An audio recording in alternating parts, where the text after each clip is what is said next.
It was July 4, 1969, at 9:45 p.m., in Blue Rock Springs Park in Vallejo, California. A 35-year-old woman, Michael Mageau, was shot in the arm and leg while parked with his girlfriend, Darlene Ferrin, in a car. The sound of gunshots echoed through the park, and Michael remembered seeing the killer's car, a brown or tan 1966 Ford Galaxy with a distinctive hubcap design. The killer had a peculiar smile and was described as being around 25 years old with a medium build and light skin tone. He was seen wearing a black suit and a white shirt. The scene was one of pure chaos as Michael and Darlene lay on the ground, desperately trying to escape their attacker. Michael described seeing Darlene's lifeless body slumped over on the passenger side, and he could feel his own life slipping away due to his severe injuries. The park was dimly lit, and the darkness seemed to amplify the eerie sounds of the night. A nearby picnic area was abandoned, with families fleeing in terror as the gunshots rang out. Police sirens pierced the air, but they were still minutes away from arriving at the scene. Michael's attacker was a master of stealth and deception, with an uncanny ability to evade capture. He shot Darlene point-blank in the head before turning his attention to Michael. Michael remembered seeing a gold pinky ring on the killer's hand and a faint scent of smoke on his clothes. The killer seemed to have an unsettling calmness about him, as if this was a routine occurrence. As Michael watched in horror, the killer got back into his car and sped away. Witnesses reported hearing a woman's blood-curdling scream as the killer fled the scene. Another witness claimed to have seen a man in a black suit running towards the parking lot. Multiple people reported hearing the sound of a car speeding away from the crime scene.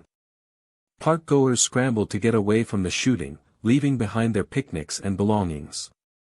Police received multiple calls about the shooting, with many witnesses describing the sound of a car speeding away from the scene.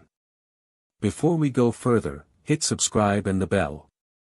We post new cases every single day. Join our community of true crime enthusiasts, and let's dive into the twisted world of the Zodiac Killer. Let me take you back to the very beginning of this story, to the summer of 1966, when a string of bizarre and gruesome murders shook the quiet streets of Northern California. We will delve into the psyche of the Zodiac Killer, known for sending cryptic letters and codes to the police, taunting them with his presence. With the help of expert analysis and a deep dive into the evidence, we will unravel the mystery behind this elusive killer's identity. And in the process, we will explore the darkest corners of human nature, where obsession, madness, and terror collide.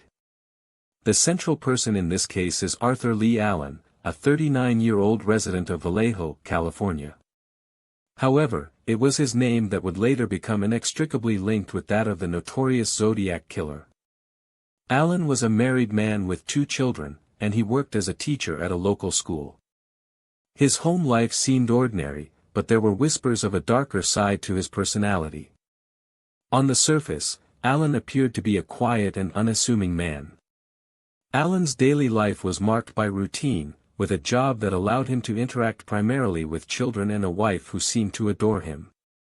However, those who knew him well described him as having a somewhat menacing presence, one that was masked by a charming smile. It's worth noting that Allen's colleagues at the school reported no major concerns about his behavior. Despite this, some people in his community sensed that he might be hiding something. Allen's family life seemed idyllic, but it would later emerge that his relationship with his wife was far from perfect. Despite his checkered past, Arthur Lee Allen was a likable person who inspired a degree of sympathy from those around him. His ability to present himself as a concerned and caring citizen only served to bolster this perception. Allen's friends and family reported that he was a generous person who was always willing to lend a helping hand. This facade of normalcy made it even more difficult for investigators to pinpoint him as a suspect. Allen's charm and charisma would prove to be a significant obstacle in the pursuit of justice. Allen's relationships were characterized by a sense of trust and loyalty, or so it seemed. His wife and children appeared to adore him, and he had a close-knit group of friends who stood by him. However, As the investigation into the Zodiac Killer's identity continued, it became clear that not everyone had been as oblivious to Alan's true nature as they claimed. His friends and family members later reported having experienced strange and unsettling moments with him, but these were largely dismissed as minor issues. The question on everyone's mind is, would it be possible for such a seemingly ordinary person to be hiding such a dark secret?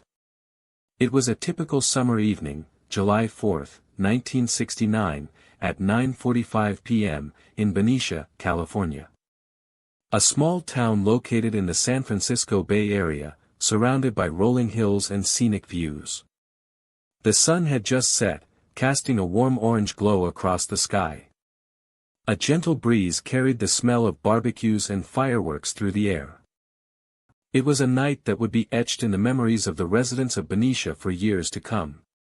The sequence of events leading up to the crime begins with a young couple, David Faraday and Betty Lou Jensen. They had been dating for a few months and were excited to take their first drive together after the 4th of July fireworks celebration. David had borrowed his family's blue 1966 Studebaker with a white top and white interior. As they pulled out of the parking lot, they headed towards Vallejo, a town about 20 miles south of Benicia. The couple was on their way to a party when disaster struck. The events of that fateful night are still etched in the minds of investigators and experts. Here's a step-by-step account of what happened. David and Betty were driving down Vallejo's Lake Herman Road when suddenly, they came to a stop. Unbeknownst to them, a suspect was lurking on the side of the road, armed with a gun. The suspect emerged from the darkness and approached the car.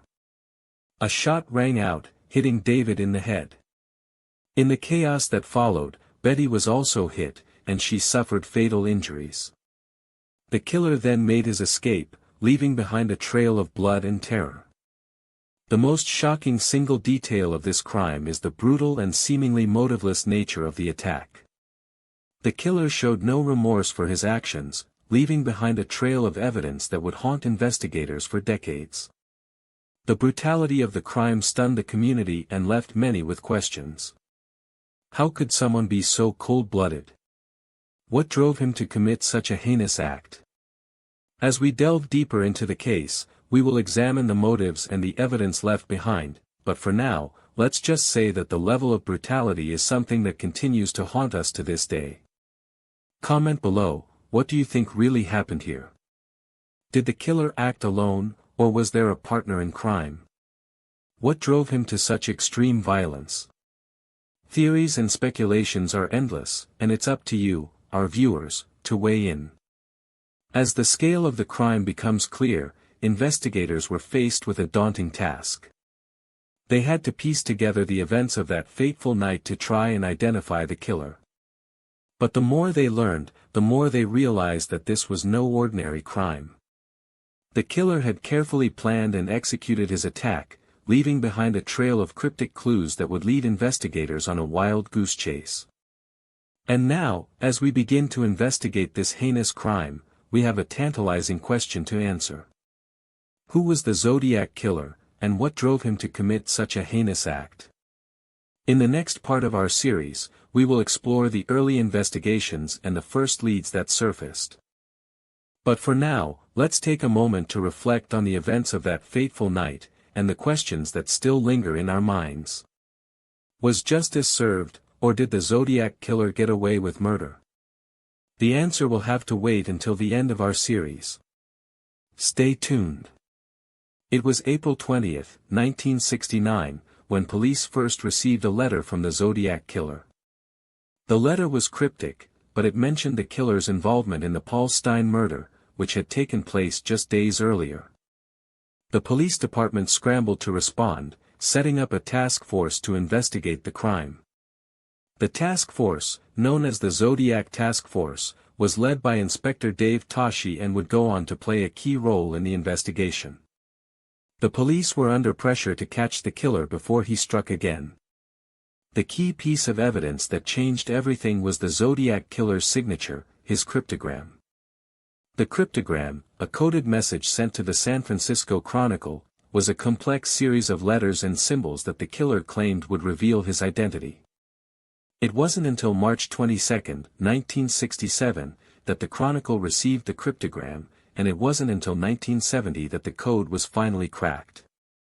The code, revealed to be a Caesar cipher, was a turning point in the investigation. The cryptogram led investigators to believe that the killer was intelligent and calculating. As the investigation continued, two men emerged as suspects, Arthur Lee Allen and Richard Gaikowski. Allen, a convicted child molester, was a prime suspect due to his resemblance to the composite sketch. Gaikowski, a journalist, had access to information about the case and had a history of making threatening phone calls. Despite the similarities, neither Allen nor Gaikowski was ever officially charged. The investigation was plagued by inconsistencies and incomplete evidence, making it difficult to pinpoint the killer. One of the biggest mistakes investigators made was chasing down a lead on a man named Ross Sullivan. Sullivan, a convicted felon, had a history of violence and had been known to make threatening phone calls. The police were so convinced that they had their man that they even conducted a lineup, which Sullivan failed to identify. However, it later emerged that Sullivan had an airtight alibi for the time of the Paul Stine murder. The community was left stunned, wondering how such a promising lead had been squandered.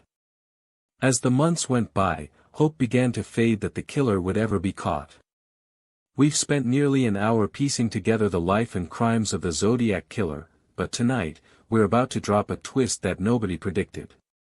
It's a revelation that has left even the most seasoned investigators stunned. The Zodiac Killer was initially suspected to be a lone wolf, but new evidence suggests he may have had a partner. This theory revolves around a suspect named Arthur Lee Allen. Investigators claim they found a handwritten letter in Allen's handwriting that matched the Zodiac's unique style. But what makes this twist even more believable is that Arthur Lee Allen had an extensive history of violence and was known to have a similar MO to the Zodiac Killer. He was also known to be a prolific writer, often leaving behind cryptic messages and signatures. Allen's alibi for several of the Zodiac's crimes has also been disputed, raising more suspicion around his potential involvement. Furthermore, investigators discovered a cryptic letter written in the same handwriting as the Zodiac, which suggested a possible accomplice. This twist has left many experts re-evaluating their initial theory and questioning the true identity of the Zodiac Killer. Despite this new evidence, the Zodiac Killer remains one of the most infamous unsolved cases in American history. The case was officially closed in 1974, but in 2002, the Vallejo Police Department reopened the case and re-examined the evidence. In 2018, they officially concluded that the case would never be solved and would remain a cold case. The DNA evidence collected from the original crimes has not yielded any conclusive results, and the investigation continues to be a topic of debate among true crime enthusiasts. The Zodiac Killer's true identity may never be known for sure, but the impact of his crimes will never be forgotten. The key people involved in the case have all passed away, including Detective David Toschi, who worked tirelessly to track down the Zodiac Killer. Robert Graysmith, a well-known true crime author and artist, also dedicated his life to solving the case. Graysmith's work helped bring the Zodiac Killer to the forefront of popular culture, and his legacy lives on through his books and documentaries. The case has also spawned numerous films, TV shows, and books, cementing its place in true crime history. As we close this chapter on the Zodiac Killer, we're left with more questions than answers, but one thing is certain: his crimes will never be forgotten.